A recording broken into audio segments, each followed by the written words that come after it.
have several takeaways about Team USA after this great victory over Team Canada. The first one is the answer is finally found in the starting rotation. What do I mean by that? Well, entering this game, and I'm sure a lot of noise entering the Olympics is going to be what's going to be the official starting five for Team USA. Do we add offensive players? Do we add defensive players? Is LeBron going to play? Should Tatum play because of his defensive effort? Should Drew Holiday get a lot of production because he plays well defensively?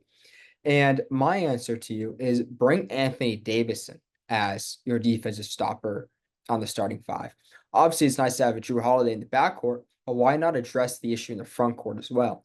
And Anthony Davis showed why he should be starting last night on Wednesday because he brings constant pressure on the defensive end. He was able to rotate and move off switches very easily. He could guard 1 through 5, and he was an anchor inside the paint. He caused a lot of pressure, had 4 blocks, and was able to move quickly on his feet. On top of that, his rebounding efforts were tremendous. He had 11 boards offensively, defensively, and he kept crashing the paint. And this also allowed for him to also get some easy looks inside as he had 10 points. But more so, let's focus on the defense.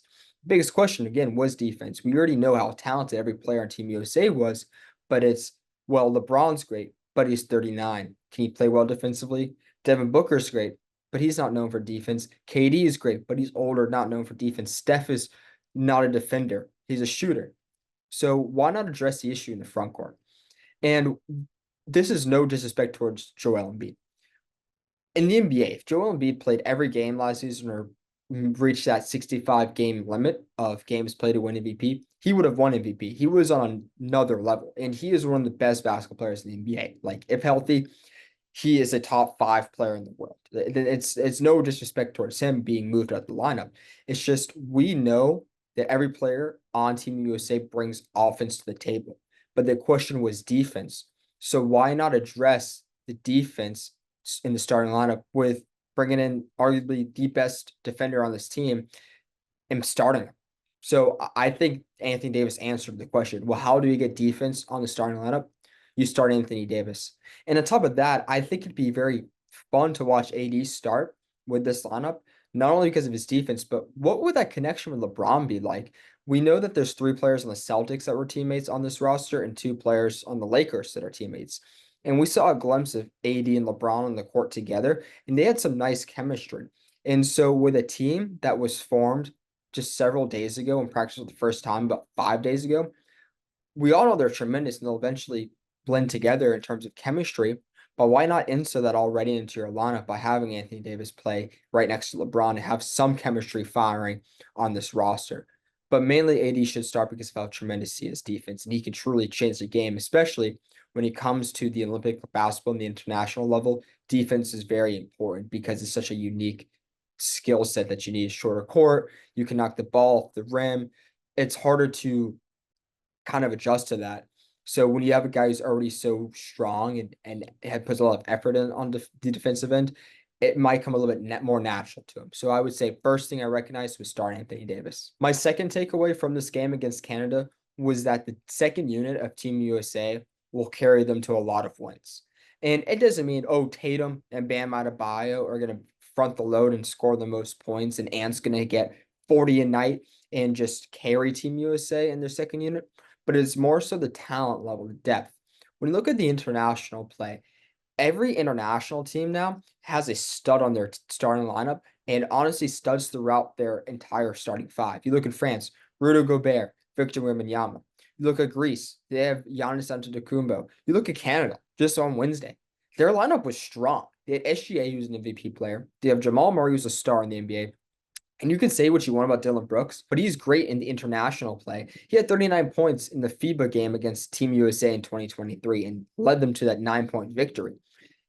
Every lineup in the international play has grown tremendously. So, yeah, we might have LeBron, you might have Steph Curry and KD in our starting five, but these other teams have studs too.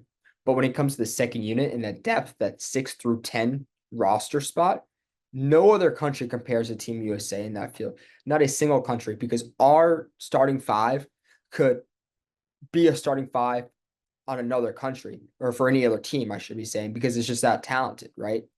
And when you look at that, it's going to make you remember, well, okay, look at the game last night. Starting five got off to a slow start, and they were playing good players in Canada. Second unit came in, Ant started going off. He had a great performance to begin the game.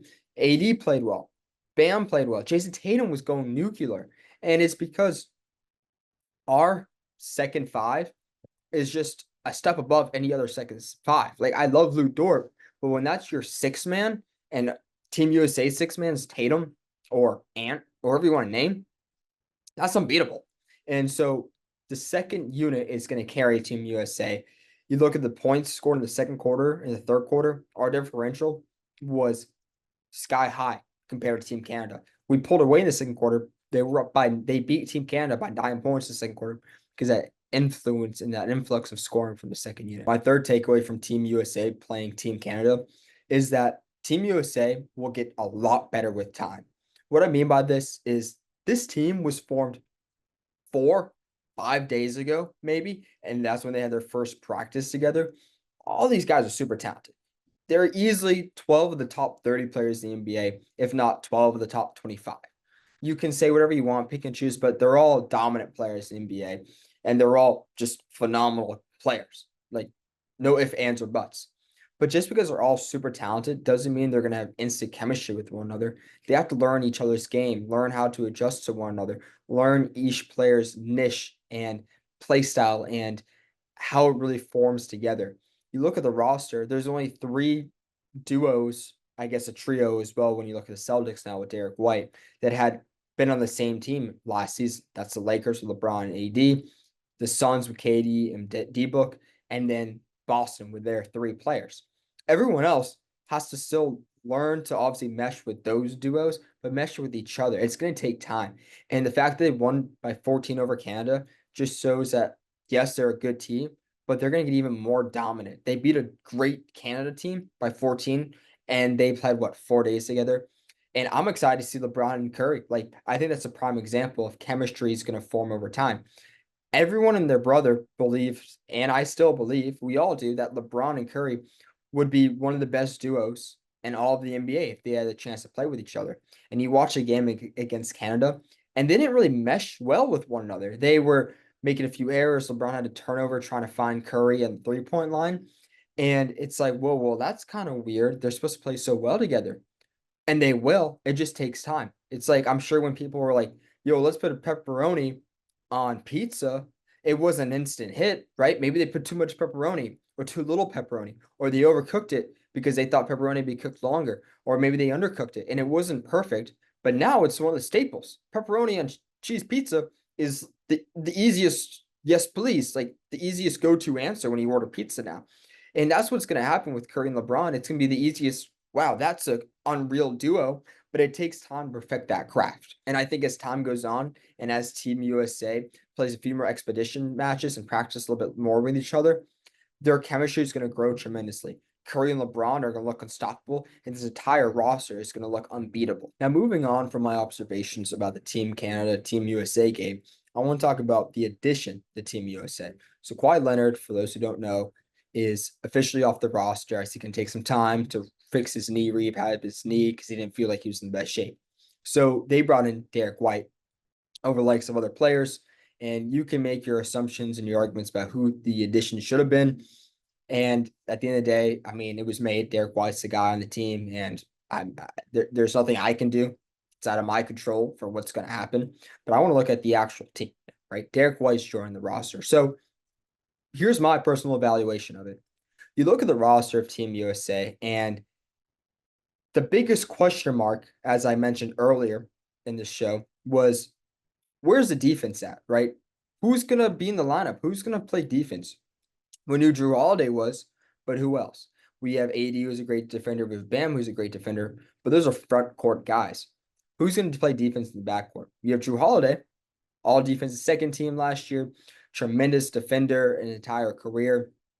But who else do you have? Steph Curry, not known for defense. D-Book, not known for defense. Halliburton, not known for defense. Anthony Edwards, I like him. He'll try hard, but I wouldn't classify him as a top-tier defender, at least right now. So it seemed like they were missing a defensive guard, someone that can really clamp you up. And Derrick White, you bring him in. Well, what did he do this past year? All NBA second team alongside Drew Holiday. Oh, wait, Drew and Derrick, they were teammates in Boston together? Okay, that's pretty nice. So you bring in two guards now that can play tremendous defense, and they can be a great backcourt duo on the defensive end. But on top of that, they have chemistry. They've made All NBA second team defense together this past year. They know each other's moves. They know who they can pick up. They know when to switch. They know what to command on the court. They can mesh extremely well together. And I think that's a very underrated thing is that they'll have that instant bond, that instant chemistry, and now to lock things down. They can command the court on the defensive end with one another. And they're both brilliant players. You can't play defense good enough, be a smart player. Like in the NBA, you can't be in the NBA if you can't, diagnose the plays in general. But it's very hard to play defense at a high level and play as well as they did if you can't think through the plays and know other teams and other players' tendencies. So I think that these two together will be tremendous in the backcourt. And there's going to be a lot of players in the international league that are coming in that were either talented, like we saw with Team Canada, like where they had SGA and Jamal Murray in the backcourt, or they have a just tremendous chemistry because they played the past, we'll say, 4 years since the last Olympics. I guess 3 years is what I was thinking since it happened in 2021. That long with one another. And they are going to be so well versed in what they need to do that it's going to be kind of a whoa, you're going to be taken back initially. And so having that defensive bond and have another defensive guard to come in case there is that dynamic backcourt that needs to be stopped is going to do wonders for Team USA. I like Tatum. Tatum's a great defender, as we all know, but I want to trust him necessarily going out there and guarding whoever is the starting guard for, I guess there's 40 minutes in a FIBA game, 40 minutes out of the game. Like I want to trust Tatum to do that. I mean, I would like I trust Derrick White and Drew because they're guards and they were playing at such a high level. Tatum's a great defender, but just I wouldn't want him being the having to be that extra tall shooting guard doing that. I wouldn't like that. So I like the addition of Derrick White because you bring a defensive identity to the backcourt in case you need it. Obviously, Steph should start, D-Book should start, Ant is making some noise to start. It's up to Team USA and Steve Kerr to decide who's going to be starting at that guard position. Is it going to be offensive heavy? Is it going to be defensive heavy? But now you have options. And I think this was a cherry on top because you had offensive and defensive options at the forward position, at the center position.